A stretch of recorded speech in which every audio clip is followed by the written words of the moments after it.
Congratulations, Nico! Best wishes, Cathy! Maraming salamat, Mabel. Thank you, Mabel. Salamat sa pagpunta mo, ha. Nako, talaga namang pupunta ako. Ayoko namang ikasal ka na walang maid of honor. Kasi kung ikaw ang pinakamagandang bride, ako naman ang pinakamagandang maid of honor. Agree ako sa'yo. Lahat pa kayo magkaibigan. Sinasabi ko lang ang totoo, Nico. O siya, pupunta na ako sa upuan ko at magsisimula na yata ang program. Oo, sige, Mabel. Cathy, Oh, Nay, bakit po? hindi na ako magpapaligoy-ligoy pa. Gusto ko lang sabihin sa'yo na kailangan ko na yung allowance ko. Baka pwedeng ibigay mo na ngayon. Nay, araw ng kasal ko ngayon. Baka pwedeng bukas na lang po natin pag-usapan. Anong bukas? Hindi ba sinabi mo na sa akin nung isang linggo na ititigil mo ng pansamantalang pagbibigay ng allowance ko? Oo nga po.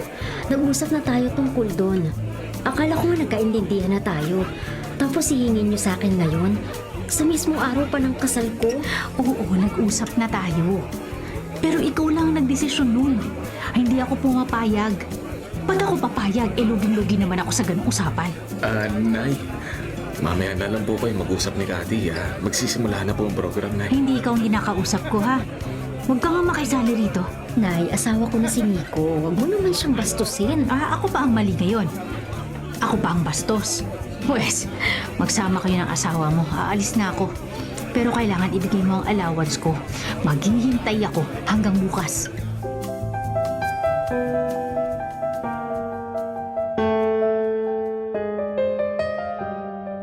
Nay, bakit po napatawag kayo? Gabing-gabi na. Magtataka ka pa kung bakit ako napatawag. Isang linggo na ang nakalipas mula na ikasal ka. Hanggang ngayon, hindi ko pa rin natatanggap ang allowance ko. Pinalipas ko lang ang honeymoon nyo, pero ngayon, tapos na ang paghihintay ko. Pero Nay, pansamantala lang naman akong hindi magbibigay ng allowance. Marami kasing babayaran monthly dahil kumuha kami ng bahay. Sinabi ko naman sa'yo yun na. Pansamantala? Dahil magbabahid kayo ng bahay? Di ba madalas 30 years to pay ang bahay? Kailan mo pa ibabalik ang allowance ko? Baka patay na ako. Hindi nyo patapos bayaran ng bahay na yan. Nay, O ano? Huwag mo akong iniinis, Cathy, ha? Pag sinabi kong ibigay mo ang allowance ko, ibigay mo! Oh, ba't parang masama ang timpla mo? Sino kausap mo sa phone? si Nanay, pina-follow up yung allowance daw niya. Ay, naku, ibigay mo na lang kaya. Kahit kalahati o may bawas. Naintindihan ko naman siya, eh. Anong naiintindihan? May sarili na akong pamilya. At hindi naman ganun kalaki ang sahod ng teacher. At saka may iba pa akong mga kapatid na may trabaho rin naman. Bakit pa sa akin niya binibigay ang buong responsibilidad para suportahan siya? Parang pag may anak na tayo, mas lalaki pa ang gastos. Di kausapin mo ibang mga kapatid mo. Pagatian yung monthly allowance na ibibigay kay Nanay Nida. Napagtapos mo sina Jake at Angela. May mga trabaho na rin naman sila. Pwede silang tumulong sa pagbibigay na allowance kay Nanay Nida. Yun na nga ang pinaliwanag ko nun kay Nanay. Sabi ko sa kanya, total tapos na sila Angela at Jake. Sila naman ang sumuporta sa kanya. Total magkakasama naman sila sa bahay. Ako nagmumukhang masamang anak dito eh. Ilang taon ba akong breadwinner sa amin? 2 kapatid ko, napagtapos ko na ng pag-aaral. Si Ate Lani, tumigil na sa pagsuporta mula nung nag-asawa siya. Bakit ako? Hindi ako pwedeng tumigil.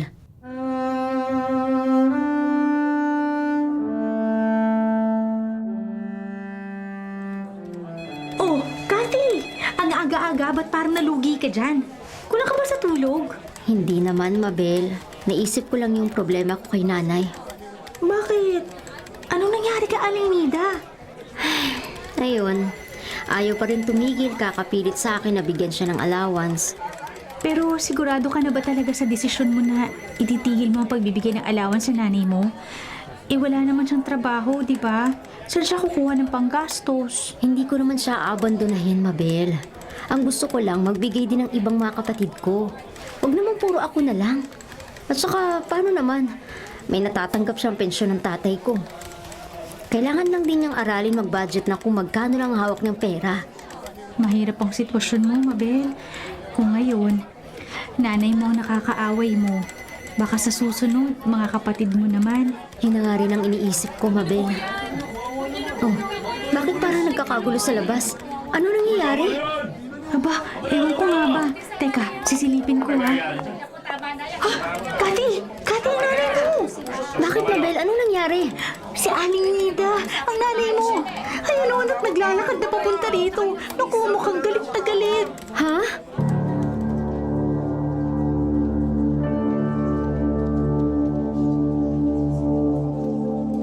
Nay, bakit ka po nagpunta rito? Mabutit narito ka. Sinadya ko nang puntahan ka rito dahil nagsawa na ako sa katatawag sa'yo sa cellphone, ha? Wala namang maayos na nangyayari sa pag-uusap natin. Kaya dito sa eskwelahan, baka sakaling matauhan ka at ibigay mo ng hinihingi ko. Pwede naman natin pag-usapan dito sa bahay. Hindi niyo na kailangan pumunta rito. Tingnan mo, pinagtitinginan tayo ng mga estudyante sa labas nitong faculty room. Lahat sila nakaabang sa bintana, naghihintay ng chismis. Bakit? Nahihiya ka? Ayaw mong malaman ng mga estudyante mo at mga kasamahan mong guro na hindi mo na sinusuportahan ng nanay mo? Hindi naman po sa ganun, Nay, pero... Oh, pero, walang pero. Ibigay mo na ngayon ang hinihingi ko. Ang tagal na nun, Kati. Pinalipas ko na nga muna ang kasal mo eh. Eto nga at nagbabalik ka na sa trabaho, di ba? Tapos hanggang ngayon wala pa rin. Nay, usapan natin last na muna yung binigay kong allowance mo 1 buwan bago kami kasal ni Nico. May babayaran nga kaming monthly amortization ng bahay at iba pang mga bayarin. Ay nako, Kati.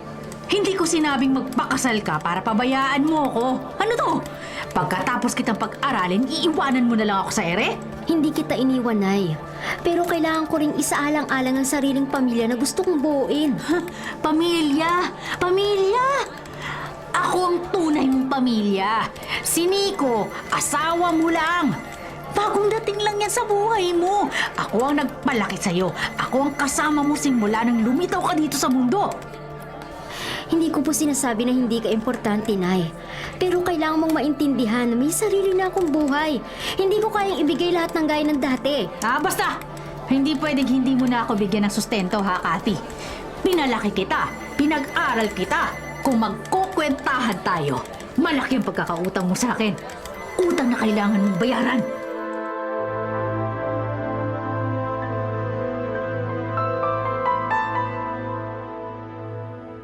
Kumusta ka na? Eto, hindi pa rin makaget over sa ginawa ni Nanay. Hindi ko naisip na magagawa niyang sumugod sa school at sermonan ako na parang batang walang sapat na pag-iisip. Ano ba kasi napagkasundoan nyo? Sinabi ko naman sa'yo na ibigay mo na muna hinihingi niya. Sa ibang bagay na lang tayo magtipid para okay pa rin ang budget natin. Tsaka, akala ko ba kakausapin mo mga kapatid mo para mapagatian nyo ang monthly allowance ni Nanay Nida? Hindi ko pa nga maasikaso ang pagkausap sa kanila. Marami ako inahabol na lesson sa school dahil halos 2 weeks akong di pumasok. Kung ayaw pala pumayag ng mga kapatid mo na maghati kayo buwan-buwan, di sabihin mo na rotation na lang kayo. Mag-set kayo kung magkano ibibigay nyo kay nanay. Tsaka kayo magkasundo kung paano nyo may bibigay. Yung yanga ako kanina sa school eh. Pakiramdam ko napakawalang kwenta kong anak. Ang daming estudyanteng nakarinig sa mga sinabi niya sa akin.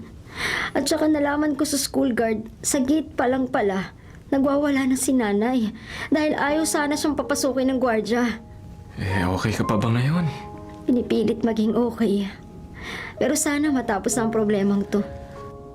Para sa ikatatahimik ng isip mo, ibigay mo na ang allowance na hinihingi ni Nanay Nida. Habang hindi nyo pa napagkakasunduan ng mga kapatid mo ang dapat nyong gawin.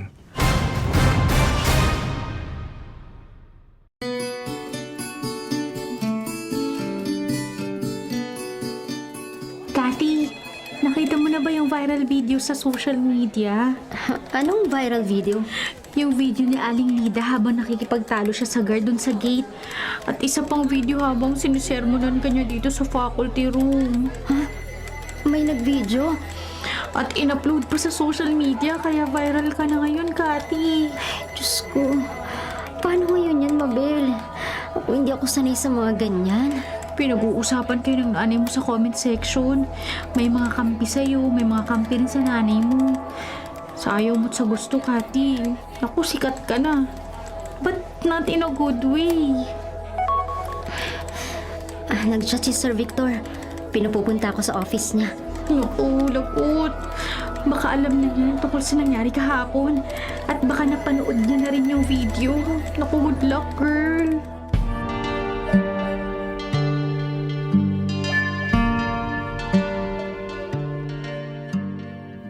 Sir Victor, good morning po.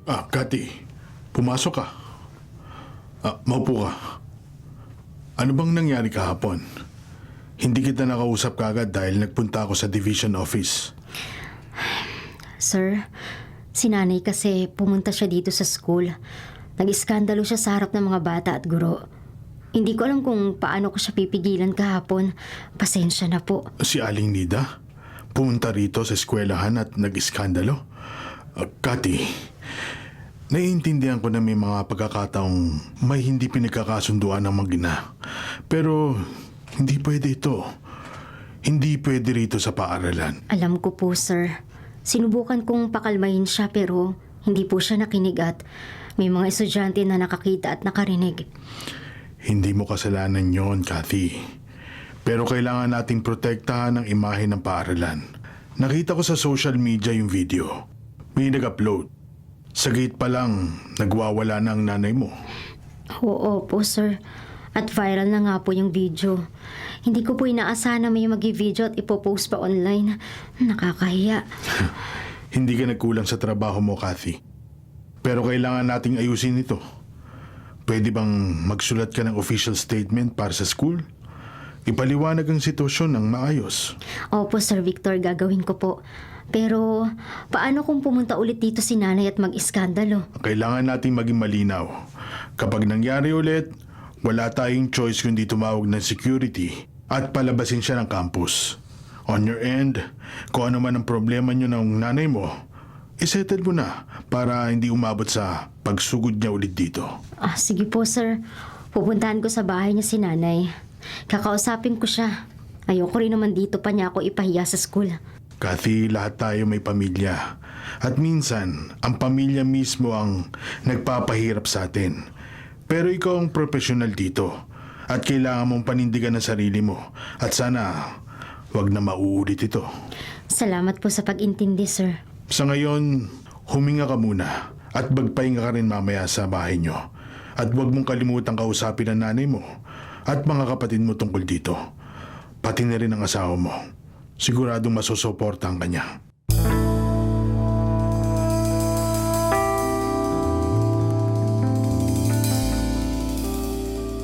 Okay. Kailangan ko na talagang gawin to. Cathy, buti tumawag ka. Tatawagan nga rin kita dahil napanood ko yung video niyo ni nanay. Ano bang nangyari? Napanood mo na pala, ate. Kailangan natin mag-usap tungkol kay mama. Sige. Anong gusto mong pag-usapan? May ideya na ako. Pero gusto kong sa'yo mismo manggaling. Pumunta siya sa school. Nag-iskandalo sa harap ng mga estudyante at mga guro. Dahil hinihingi niya yung allowance niya na dati ay walang palya kong binibigay. Sabi ko na nga ba, si nanay, hindi na talaga magbabago yan. Di ba ganyan din ang nangyari nung nagpakasal ako? Pinipilit pa rin niyang bigyan ko siya ng allowance. At dahil humindi ka, sa akin napunta ang obligasyon mo sa pamilya. Obligasyon yun dapat ng magulang sa kanyang mga anak. Responsibilidad yun ni nanay na napunta sa akin, napunta sa'yo. At kanino mapupunta sa susunod? Walang katapusang pasahan ng obligasyon. Pwede mo ba akong samahan para kausapin si nanay? Mas mabuti kung dalawa tayong kakausap sa kanya. Baka sakaling mapagbago natin ang isip niya. Kailangan maayos ng dapat ayusin. Ayoko naman na pupunta ulit siya sa school para ipahiya ako. Sige, sabihan mo lang ako kung kailan. Bago natin kausapin si nanay, mas mabuti siguro kausapin muna natin sina Jake at Angela. Ang plano ko kasi, total may trabaho na silang dalawa at kasama nila sa bahay si nanay, sila na lang muna magbigay ng allowance. Nako, sang-ayon ako sa sinabi mo. Kung ano lang naman ang kaya nilang ibigay, edi yun ang ibigay nila. Sa tingin mo ba papayag sina Jake at Angela? Kailangan nilang pumayag. Kailangan mo mag-set ng boundaries, Cathy. Hindi ka ATM. Hindi ka obligadong palaging sundin ang gusto ni nanay. Wala naman siyang malaking pinagkakagastusan eh. Dapat makontento siya sa kayang ibigay ng anak niya. Kita na lang tayo bukas, Ate Lani, ha? Sa gabi na lang siguro pagkatapos ng trabaho. Sasabihan ko na rin sina Jake at Angela.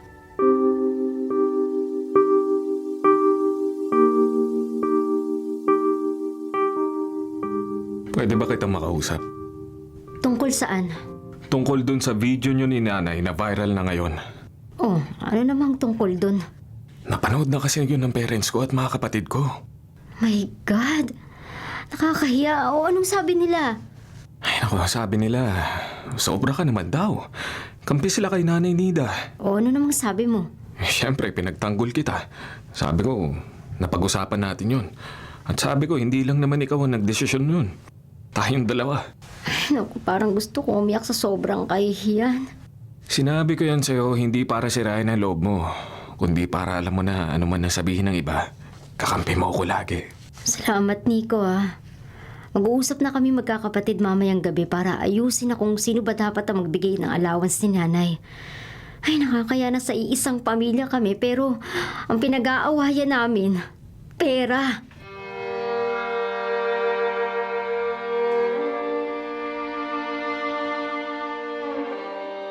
Ano, ready ka na ba? Mabuti at madaling pumayag sina Jake at Angela na kausapin natin sila kagabi. Madali lang naman silang kausapin, ate. Kailangan lang talagang bigyan ng responsibilidad. Sabi ni Angela, nag-grocery naman siya every weekend. Si Jake daw nagbabayad ng kuryente, tubig, wifi. O halos wala nang kailangang pagkagastusan si nanay. Halika na, pumunta na tayo sa bahay ni nanay para makausap natin siya.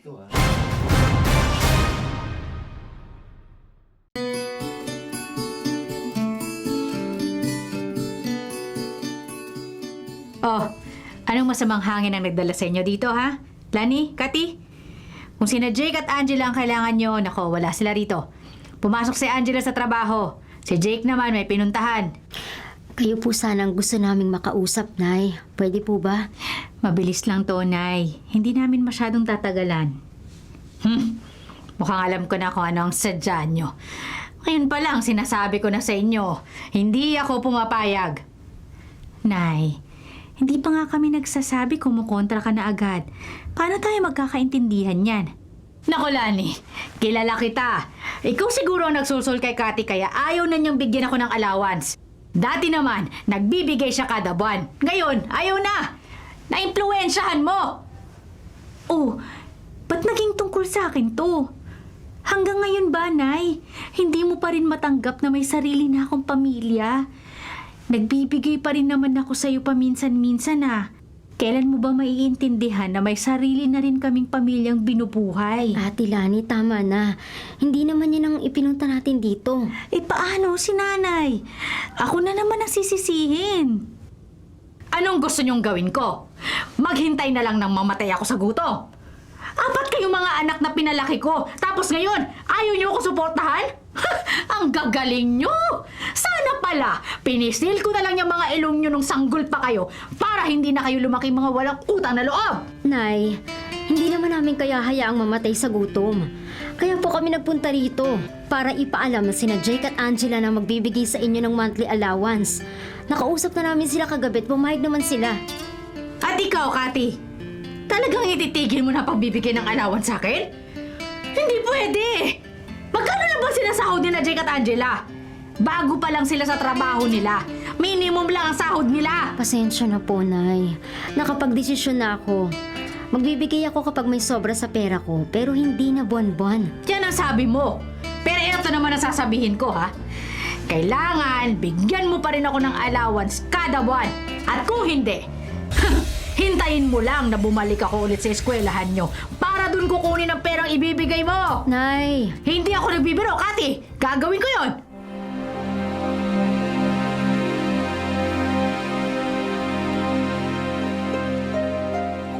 Oh, bakit masama yata ang gising mo? Eh paano ba naman? Nang aga-aga, puro bashing ang natatanggap ko sa social media. Ang dami pa rin nagbe-message sa akin na akala mo nakapatay ako ng tao kung pagsalitaan ako ng kung ano-ano. Tedmahin mo na lang. Pag sa akin, kung di ko naman kilala ng personal yung magsasabi sa akin ng hindi maganda, wala akong pake. Kasi hindi naman nila ako kilala. Maapektuhan lang siguro ako kung kakilala ko sila. Kagaya ng pamilya ni Nico. Ano? Napanood nila yung viral video. At ang sabi daw kay Nico, sobra naman daw ako. Kay nanay kumampi ang mga magulang at mga kapatid ng asawa ko. Grabe, ano? nagiging masama ka sa ibang tao dahil sa isang video na hindi naman nila alam kung anong pinagmulan. Ano nga palang sabi ng principal sa'yo? Hindi ba siya nagalit? Ayun, pinagagawa ko ng statement. Hindi ko pa nga naasikaso. Baka hingiin niya na yun sa akin mamaya.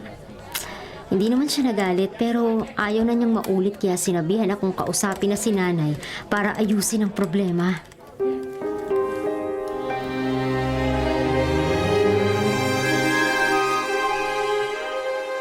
Jake, Po, nasan si Angela? Gabing-gabi na, wala pa rin ang kapatid mo ah. baka nag-overtime, Nay. Alam mo naman yun, lahat ng overtime pinapasukan. Bakit po, Nay? Anong bakit? Eh. Siyempre, hinahanap ko. Alam nga namang matulog ako nang hindi ko alam kung nasa ang mga anak ko. Oo? Bakit, Nay? Mahal mo ba si Angela? Mahal mo ba ang mga anak mo? Ano bang klaseng tanong yan, ha? Sino bang ina ang hindi nagmamahal sa anak? Bakit si Ate Cathy? Pinahiyaan niyo sa school. Sa harap ng mga estudyante at mga kapwa niyo, guro. Iba naman yun. May hindi kami pinagkakaintindihan ng ate Kati mo. Dapat lang sa kanya yun. Suwail na kasi siya mula nung mag-aasawa siya. Kawawa naman si ate na yun, oh. Nababasa ko nga mga comment dun sa video niyo habang nag-ieskandalo ka sa eskwelahan. Binabash nga ng netizen si ate. Para bang sama-sama niya, anak? Alam naman natin kung gaano kalaki ang sakripisyo ni ate sa pamilya natin, di ba? Aba, Jake, ha? Po. Ano bang gusto mong palabasin? Pinagsasabihan mo ba ako? Sinasabi mo bang mali ang ginawa ko? Mali naman po talaga, Nay. Makakausap mo naman si ate ng pribado eh. Di mo naman kailangan sumugod pa sa eskwelahan at mag-iskandalo pa. Teacher po si Ate Cathy. Sana naman po, bigyan niyo naman po siya ng kahit konting kahihiyan. Aba, sumusobra ka na ha? Hoy Jake, hindi ka pa nga nagsisimula magbigay ng alawan sa akin, ganyan ka na magsalita? Paano pa kung ikaw na talaga ang sumusuporta sa akin? Kaya nga ba ayaw kong humingi sa inyo ni Angela eh. Pareho kayong walang respeto. Ay, ewan ko sa'yo, Nay. Sana bago ka maghanap ng respeto sa amin, ikaw muna sana magpakita kung paano rumespeto na ibang tao. Lumayas ka rito ha? Sakit. Walang niya ka? Lumayas ka! Wala kang karapatang pagsabihan ako ng ganyan! Wala!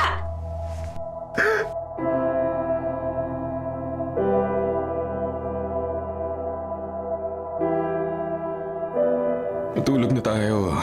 Maaga pa tayong papasok bukas sa trabaho. Oo, halika na rito sa kama. Oh, i-off mo na ang cellphone mo. Paano tayo makakatulog kung magbabasa ka pa ng chat? Teka lang, Nico. Si Jake ang nag-chat. O ano sabi niya? Nagtatanong siya kung pwede raw siya dito magpalipas ng gabi. Bukas na lang daw siya hanap ng matitirahan. Bakit naman daw? Pinalayas daw siya ni nanay. Nagkasagutan yata sila at napikon si nanay. Sinampal siya at pinalayas. Ay, naku, yung dalawa talaga. O siya, papuntahin mo na rito si Jake at baka kung mapapano pa yan. Gabing-gabi na.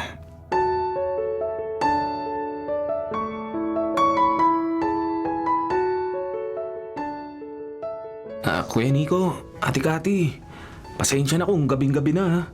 Nangistorbo pa ata ako sa inyo eh. Biglaan lang kasi. Ano mo kasi ang sinabi mo kay nanay? Bakit siya nagalit? Sabi niya kasi wala akong respeto. Sinabi ko lang naman na mali ang ginawa niyang pagsugod sa school kung saan ka nagtatrabaho. Paano ko naging walang respeto? Siya nga walang respeto sa'yo eh. Puro pera lang yata nire-respeto niya. Jake, huwag ka mag-isip ng ganyan. Nanay mo ang pinag-iisipan mo ng ganyan. Totoo naman ate. Bakit hindi niya maintindihan na may sarili ka ng pamilya? Bakit pinipilit pa rin niya magbigay ka ng sustento sa kanya kahit inako na namin ni Angela ang obligasyong yun, di ba? Pera lang naman talaga importante kay nanay ate. May kisali nga ako sa usapan yung dalawa. Wala akong pinapanigan pero ang gusto ko lang sabihin na naiintindihan ko si Nanay Nida. Matanda na siya, wala nang asawa. Tapos sa mga anak pa, nagkakanya-kanya na ng buhay. Baka naman iniisip ni nanay na paano na siya pag wala na nga siyang anak. Wala pa nga siyang pera. Ewan ko rin, basta Kuya Nico. Mali pa rin ang ginawang pagsugod ni nanay kay ate sa school. Tingnan mo, nabidyoan pa sila at nag-viral na sa social media. Imbis na pribadong problema lang, nakasala na nga ang buong Pilipinas. Lahat may opinion sa usaping wala naman silang kinalaman.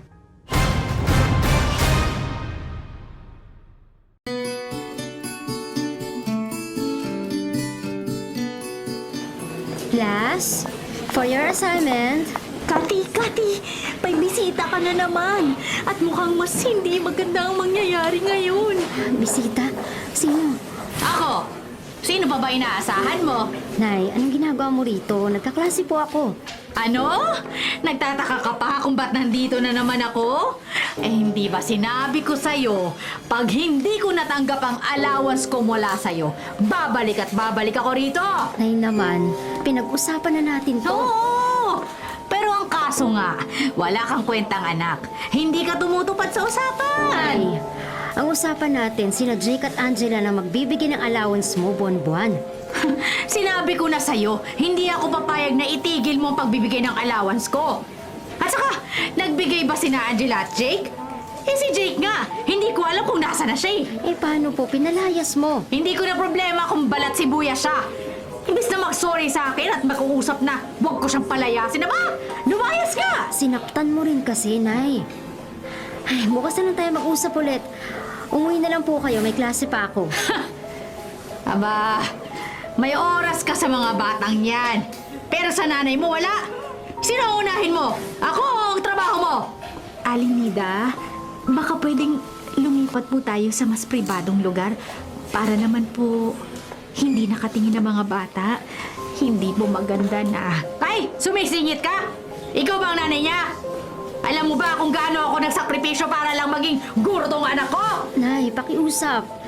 Hindi to ang tamang lugar at oras para magdiskusyon tayo. Pag-usapan natin to sa bahay. Basta sundin niyo na lang po muna ako ngayon. Bahala ka! Hindi mo na nga ako pinapadalhan ng allowance. Pinapahiya mo pa ako. Baka gusto mong malaman ng buong barangay kung anong klaseng anak ang pinalaki ko. Napakasama mong anak!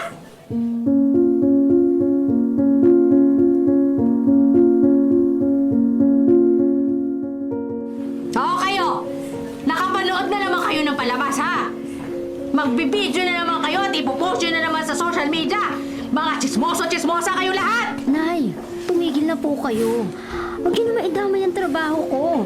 Pwede natin pag-usapan to ng maayos. Ayoko nang maayos! Maayos na yan! Puro ka salita! Wala ka namang ginagawa! Hanggang kailan ako maghihintay, ha? Hanggang mamatay! Aling Nida, naiintindihan ko po kayo, pero may proseso po tayong sinusunod dito. At hindi naman po pinapayagan na mag-iskandalo kayo rito, lalo na sa harap ng mga bata. Ayan! Ako ba ang mali? Ako ba ang may kasalanan, ha? Anak ko ang gurong yan! Dapat ako ang inuuna niya at hindi ang kung sino-sino! Nay, sana intindihin mo rin na nahihirapan ako. Hindi ko kayang tawagin mo akong napakasamang anak sa harap ng mga tao. Sana kahit papano, iparamdam mo sa akin na mahal mo ako bilang anak mo. Huwag mong gamitin ang salitang mahal, Kati. Hindi mo na alam ang ibig sabihin nun. Nalimutan mo na kung sino ang bumuhay sa'yo. Hindi ko nakakalimutan, Nay. Pero hindi ibig sabihin na kailangan kong magpaubaya sa lahat at maging sunod-sunuran na lang palagi. Kawawa naman si Masyan. Hala, tinan niyo. Baka kailangan mo muna pumunta sa faculty room. Ako na muna ang bahala rito. Pwede rin tayong tumawag ng security kung kailangan. Salamat, Mabel. Pero hayaan mo na. Kausapin ko na lang si Nanay. Hindi ako pumunta rito para makipag-usap lang, ha? Nay, umuwi ka na muna, please. Hindi ako aalis dito hanggat hindi mo sinasabi kung kailan ako makakakuha ng allowance. Hindi ako pulubi. Nanay mo ako, Kati. Umuwi ka na po, Nay. Pupuntahan na lang kita sa bahay para kausapin. May klase pa ako. Baka ma-report ako sa division office pag hindi ko sila tinuruan sa oras na dapat ay nagtuturo ako. Trabaho lang ang iniisip mo, hindi ako. Makikita mo rin kung sino ang talagang mahalaga pag nawala na ako.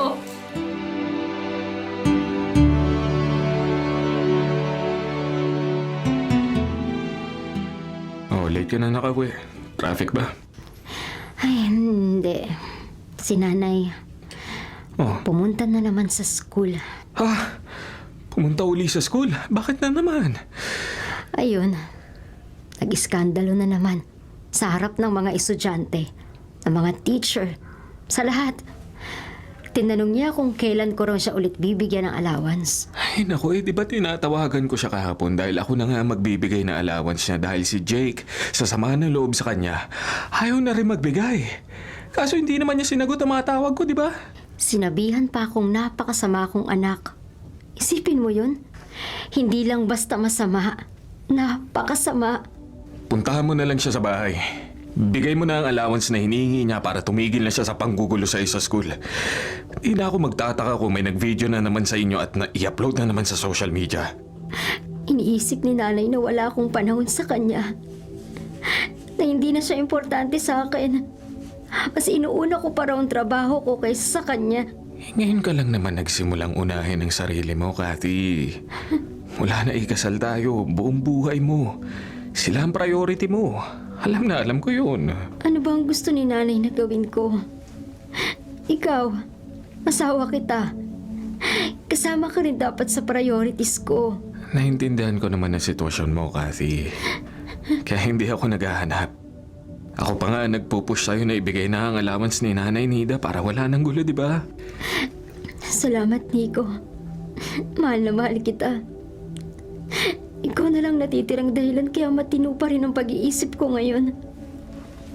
Kung wala ka, hindi ko na talaga makakaya ang mga problema. Hindi naman ako mawawala, Kathy. Nandito lang ako lagi para sa'yo.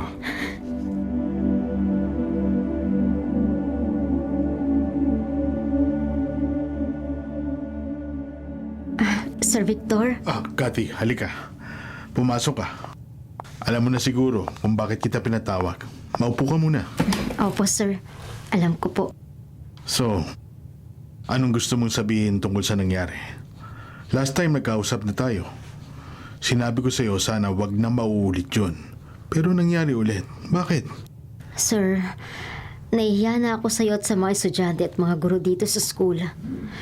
Pero hindi ko mapipigilan ng nanay ko kahit na anong pakiusap ko.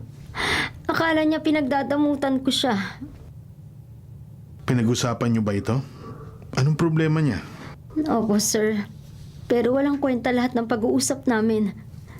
Ang gusto niya pa rin ang dapat masunod. At gagawin niya ang lahat makuha lang ang gusto niya. Kahit pa mag-iskandalo siya at ipahiya ako. Sorry, sir. Naunawaan ko ang sitwasyon mo. Ganito na lang. Sasabihan ko ang mga security guard na wag nang papasukin ang nanay mo sa loob ng eskwelahan. Kapag nagpumilit, tatawag na lang ng mga barangay tanod o mga pulis para pigilan siya. Okay lang ba sa iyo yun? Sige po, Sir Victor. Hindi ko gustong ipahuli sa mga tanod o mga pulis ang nanay mo, ha? Gusto ko lang protektahan ng eskwelahan. Naintindihan ko po.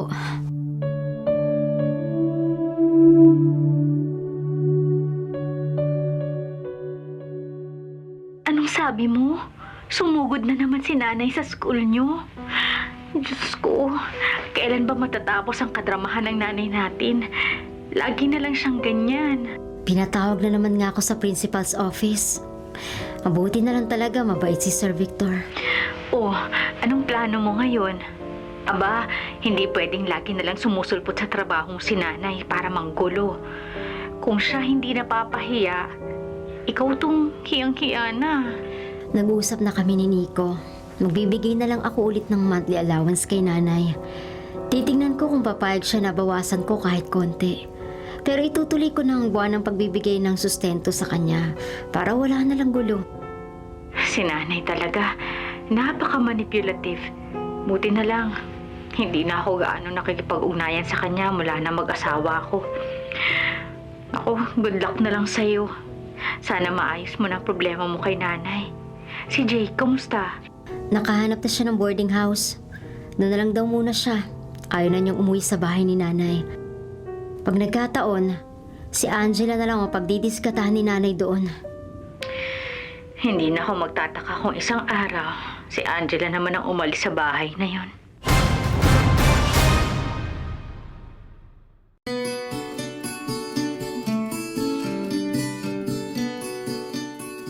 Nay, pwede po ba kitang makausap? Bakit nagpunta ka pa rito? Sinama mo pa yung asawa mo, ha? Nay, gusto sana namin na makipag-usap sa'yo para matapos na ang problema. Kung meron man, sobrang nag-aalala na ako kay Kathy. Pinaba siya sa social media ng mga taong hindi naman siya kilala.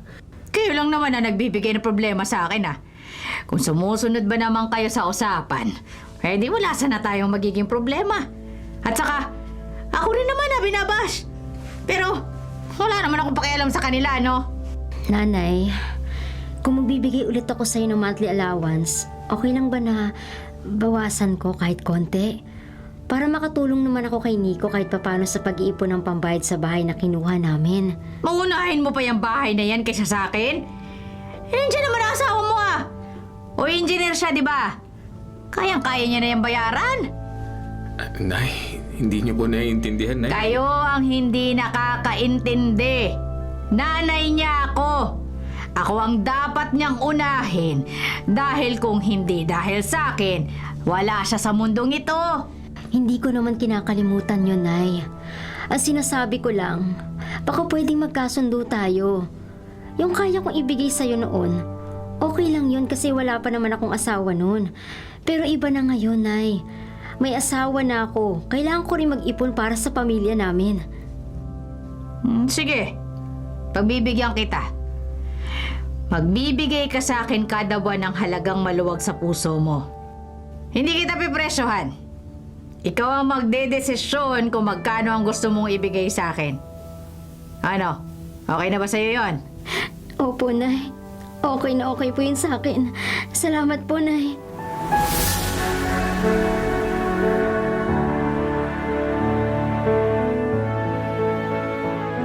Kumusta? Mukhang masaya ka ngayon Kaninang umaga ko pa napansin na, uy, blooming ka. Para walang problema. Mabel, mukhang tapos na nga ang problema ko. Oh! Napunta kami ni Nico sa bahay ni Nanay kagabi. Kinausap namin siya. Pinaliwanagan. Sinabi ko na payag na akong bigyan siya ulit ng monthly allowance. Pero hindi na nga lang katulad ng dating binibigay ko sa kanya. May konting bawas at pumayag siya. Talaga? Oo, di makakahinga ka na ng maluwag. Hindi ka na matatakot na baka bigla ka na naman sugurin dito ng nanay mo at iskandaluhin. Sana wag na magbagong isip niya. Ayoko rin naman na magkaroon kami ng tampuhan ni Nanay. Ano man ang mangyari, nanay ko pa rin siya. Hindi ko kakalimutan kailanman na nandito ako sa mundo dahil sa mga magulang ko. I'm happy for you, Cathy. At sana, tigilan ka na ng mga basher mo. Hindi ko na iniisip ang mga basher, Mabel. I-bash nila ako hanggang sa gusto nila. Gagayahin ko na lang si Nanay. Wala daw siyang pakialam. Ayan! Tumatawa ka na. Naku, ang tagal ko bago muling nakita ang mga ngiti mo. Sana lagi na lang ganito.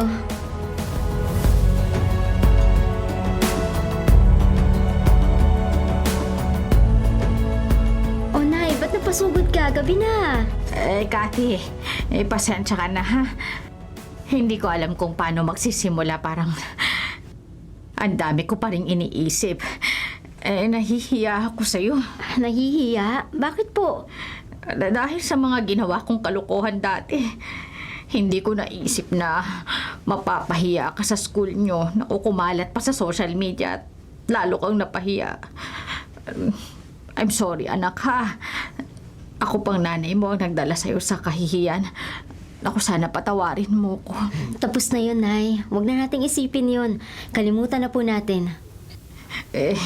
Hindi na ba talaga masama ang loob mo sa akin? Ako na ang sasagot, Nay. Hindi kailanman sumama ang loob ni Cathy sa'yo, ha? Mahal na mahal ka ni Cathy, Nay. Totoo ba yun, Cathy? Opo, Nay. Mahal na mahal kita at kahit kailan, hindi ko naisip na magalit sa'yo.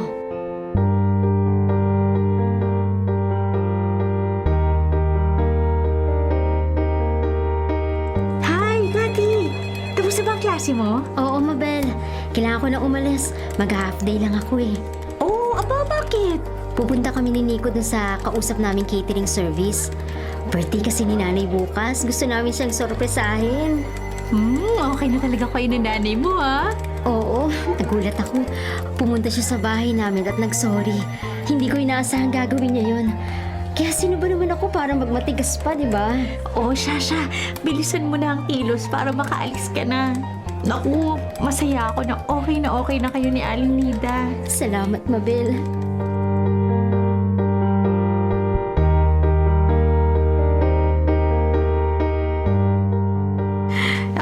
Nasaan na ba si Angela? Ang aga-aga pa. Wala na kaagad dito sa bahay. Baka si Angela na yan. Saan kaya siya nang galing? Surprise! Happy birthday, Nanay! Ay, Kati! Happy birthday, Nay! Matagal din kitang hindi binabati. Pero ngayon, taon-taon babatiin na kita. Mahal na mahal kita, Nay. Mahal na mahal din kita, Lani. Kayong lahat ng mga anak ko. Nay, happy birthday po ah. Pasensya na po kung may nagawa man akong kasalanan po sa inyo. Jake, Nay. bumalik ka na rito. Nasaan ba kasi si Angela? Inutusan ko po siyang bumili ng cake, Nay. Maya-maya lang, nandito na rin po siya. Masayang masaya ako na nandito kayo. Nico, salamat sa pagpunta. Lani, nasaan ang asawa mo, si Rodel? Susunod siya rito, Nay. May dinaanan lang siya sandali. Naku, mula ngayon, magiging masaya na ang pamilya natin. Hindi na ako manghihingi ng sobra. Kung ano lang ang meron, pagkakasyahin ko. Ayokong nahihirapan ang mga anak nang dahil sa akin.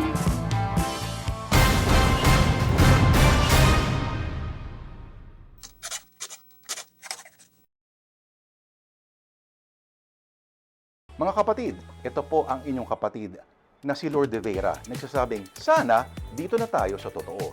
Dito na tayo sa True FM. At sana po'y mag-subscribe kayo at mag-follow sa mga social media accounts po ng @TrueNetworkPH. Sa Facebook, Instagram, sa X, sa YouTube, sa TikTok, at sa mga podcasts. Sana po, dito na tayo sa totoo, mga katrupa. Dito tayo sa totoo, tunay at